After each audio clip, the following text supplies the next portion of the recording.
How does nutrient cycling work? During photosynthesis, plants combine carbon dioxide from the atmosphere and sunlight to produce simple sugars and carbohydrates. But just like humans, plants can't live on sugars and carbs alone. Fortunately for plants, there's a rich source of nutrients right under their feet in the soil parent material and in organic matter. When dead plant material, or organic matter, falls to the surface of the soil, it's gradually decomposed by microorganisms. Nutrients are then released into the soil in plant-available form. The next generation of plants then absorbs these nutrients, and so nutrient cycling begins again. We humans remove nutrients from this cycle when we take food from our fields, but these are easily replenished when microorganisms harvest nutrients from the parent material, the rocks and pebbles, and the much smaller particles such as sand, silts, and clays. At the molecular level, the parent material comprises large lattice structures which hold nitrogen, phosphorus, potassium, boron, calcium, iron, and all the other nutrients that a plant needs.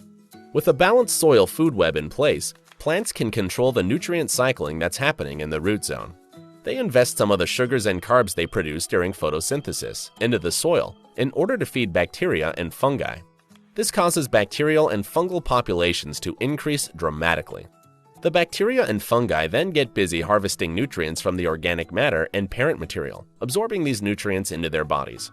Predatory microorganisms are attracted, and they begin consuming the bacteria and fungi. The wastes left behind by these predators contains an abundance of nutrients in plant-available form. These are easily absorbed into the plant roots. So the plant gets a good return on its investment, exchanging sugars and carbs in return for all the other nutrients it requires. This results in well-nourished, resilient plants and in nutrient-dense food for us humans.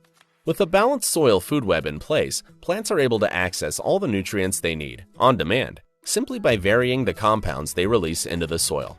This means that farmers don't need to waste money buying and applying fertilizers. The soil food web costs very little to maintain by comparison. Having nutrient-rich plants results in greater yields and improved quality of the produce. Reduced costs and greater yields result in dramatically increasing profits for many farmers who have used the soil food web approach. The nitrogen-based fertilizers that farmers use are made using huge amounts of fossil fuels. Only around 40% of these inorganic fertilizers get absorbed by crops.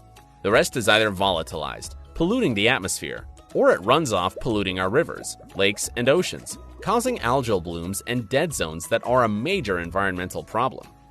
So restoring the soil food web leads to nutrient-rich food for the consumer, increased profits for the farmer, and also benefits the environment.